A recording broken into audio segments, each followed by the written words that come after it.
Asan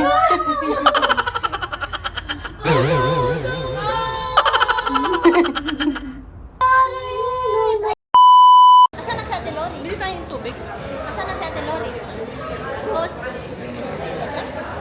Hola mga sis, ito na nga pala yung full vlog ko last time. Day off nga pala ni Sak ngayon kaya kasama ko siya. Andito na pala kami ngayon sa Metro Monclova. Andito kasi yung pasyalan na pupuntahan namin. Kasama din pala namin si Ate Lori. Nag-CR muna pala siya ng mga oras na yan kaya kami naman ay bumili muna ng sweets. Sobrang dami nilang tinitindang mga sweets dito, iba't ibang flavor. Pagkalabas nga namin ng Metro Monclova, ito agad ang unang bumungad sa amin ang Arco de la Victoria. At dito sa right side, dito naman yung way papunta sa lighthouse na pupuntahan namin. O kaya naman ang Faro de Monclova. Si Ate Lori naman, weekdays ngayon kaya may trabaho siya. Nakasama siya sa amin kasi tapos na ang kanyang trabaho. Nag-resign nga din pala siya sa kanyang full-time job. Kaya yung work niya ngayon is bago lang, 5 hours lang in the morning. Sa ngayon, naghahanap pa siya ng second job para naman sa hapon. Pupunta, oh. Yun, oh. Kita nyo yun? Yun, dyan kami pupunta. Ano, madam? Ang ginagawa mo? Mama, punta tayo dyan. Dun ang punta namin, doon. Alam niyo ba, guys? Inaya ako ng dalawang ito. Kauuwi ko lang galing trabaho, char. Ayan, oh. Buti na lang, 5 hours lang yung trabaho ko. Lighthouse? Oo. Ito, si Sean walang trabaho. Ito si Sak, 2 days off. Eh, kagaling. Ako'y inaya. Buti na lang maaga ang uwi ko. Yan lang ang nagagawa ng 5 hours. Picture tayo. Yan na, nagpa-picture na si madam. Ka-sexy na yan.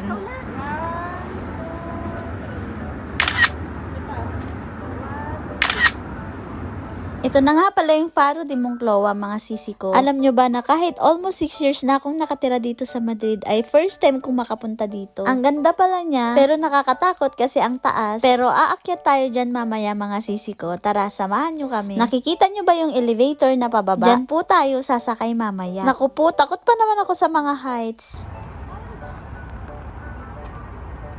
Pasok na.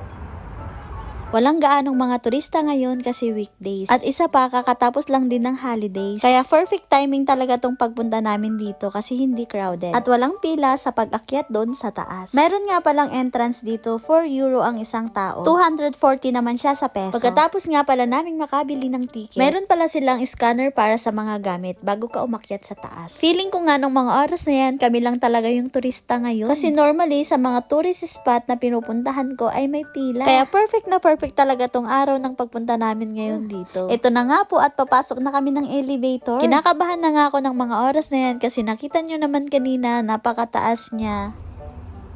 Dito ka, oh. My God! Ano ba naman ako sa heights? Tapos, ipakita mo yung mga Uy, natin. nakakatakot!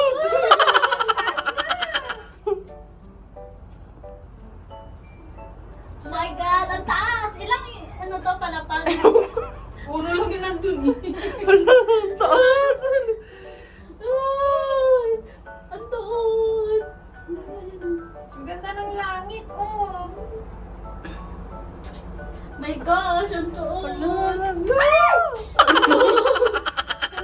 Ayan. Nangimik ang tuhod ko eh.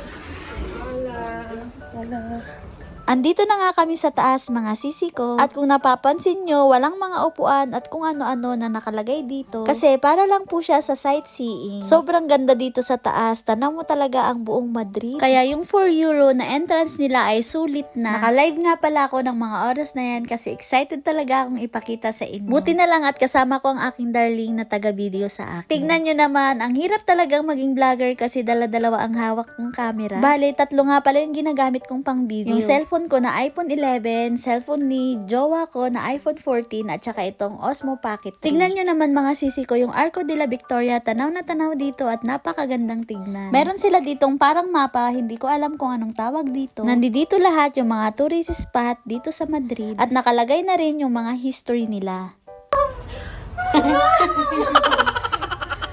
Oh no, no, no!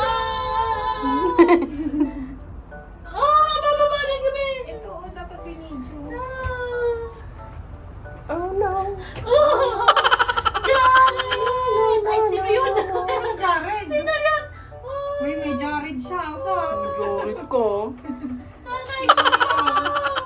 Pagkagaling nga namin sa Faro de Moncloa, dumiretso naman kami dito ngayon sa sentro. Dumaan muna pala kami sa bilihan ng milk tea. Tapos dito naman kami kakain ng dinner sa Jollibee. Walang kasawaang Jollibee. Pinoy kasi tayo tangkilikin natin ang sariling atin. Dito sa Madrid, maluwag nga pala yung Jollibee dito compare mo sa Italy. Maluwag na dito sa baba and then meron pa siya sa taas. Kaya kasyang-kasya talaga dito ang buong tropa niyo. Isang bucket nga pala yung in-order namin, tigda 2 pirasong chicken kami. Hindi naman kami ganun kagutom kasi busog na kami sa ininom naming milk tea. Hanggang dito na lang muna ulit mga sisi ko. Thank you for watching po. I love you all.